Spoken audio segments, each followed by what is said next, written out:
Bonjour à tous, on se trouve devant la concession Volvo Sonama ici à Arlon pour le test du véhicule Volvo V60 T8. On va aller poser 2-3 questions à Ariane concernant ce véhicule que vous pourrez découvrir dans la vidéo qui suit. On y va!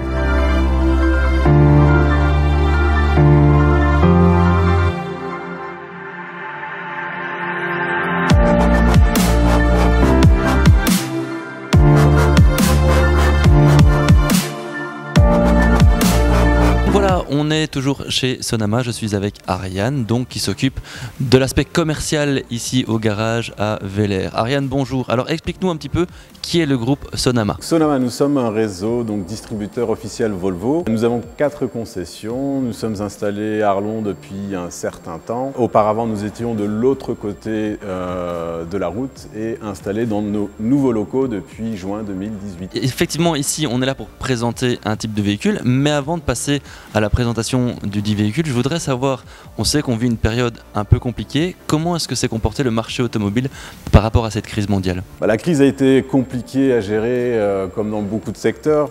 Nous avons dû fermer la concession pendant 2 mois, donc chiffre d'affaires zéro, pas de vente, pas de contact avec les clients. Nous avons repris donc, au mois de mai donc, avec beaucoup de livraisons en retard, donc on a beaucoup livré. Et on a eu quand même pas mal de prospects qui sont passés par la suite.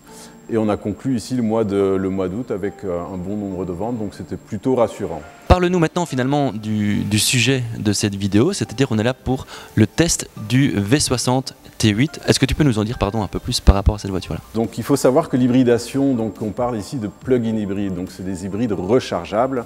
Volvo a déjà depuis un certain temps développé cette motorisation déjà sur l'ancienne version de la V60, qui a été améliorée maintenant sur la nouvelle V60 et d'ailleurs sur toute la gamme. Donc toute notre gamme est déclinable en version hybride rechargeable.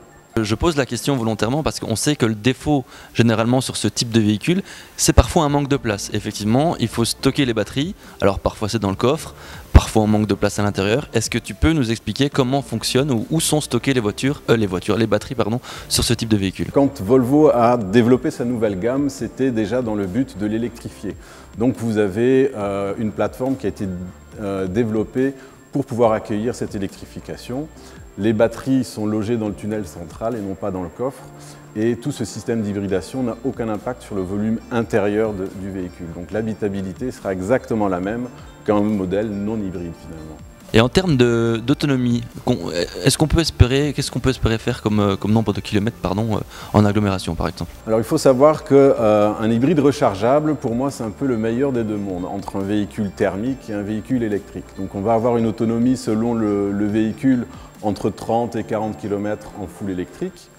L'hybridation, donc, elle va passer tantôt du moteur électrique au moteur thermique pour pouvoir faire baisser la consommation de façon assez intéressante, assez significative.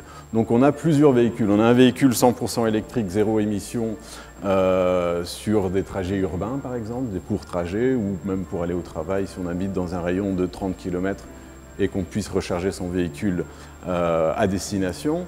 On a aussi sur un trajet d'une centaine de kilomètres, quand on hybride le trajet, on arrive à des consommations qui tournent autour de 3,5 litres, 4,5 litres. Et on a à côté de ça aussi des véhicules qui sont très puissants quand on cumule les deux motorisations. Et donc on a vraiment un véhicule avec un agrément sportif, quasi sportif, en tout cas très dynamique, quand on est en mode pleine puissance. Ouais. Et alors une caractéristique, c'est une caractéristique parmi tant d'autres, mais j'ai eu la chance de monter dans le véhicule pour effectuer le test. Le son est quand même incroyablement bon à l'intérieur du véhicule. C'est agréable, hein. Il y a une bonne insonorisation dans nos véhicules et le fait d'avoir ces véhicules hybrides, quand on est en mode électrique, on n'a quasi aucun bruit de roulement, donc on entend effectivement quand on met la radio ou son morceau préféré, on peut profiter pleinement de la musique. Ouais. Merci Ariane pour la présentation du véhicule.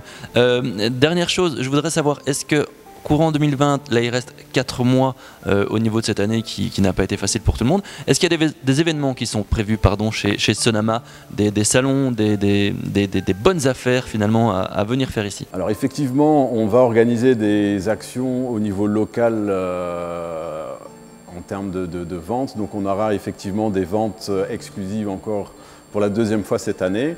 Et on va aussi réitérer notre mois Select donc sur tout ce qui est véhicules d'occasion. Donc ça, c'est encore à venir avant fin d'année. Et je voulais encore ajouter justement par rapport à cette hybridation, afin que l'utilisateur comprenne et prenne l'habitude de charger son véhicule, Volvo a une action et offre 1 an de charge gratuite pour l'utilisateur du véhicule. Donc tout ça pour habituer le conducteur à utiliser la prise à son domicile et à son travail et de pouvoir jouir pleinement des bienfaits, en tout cas de l'intérêt de ces moteurs hybrides.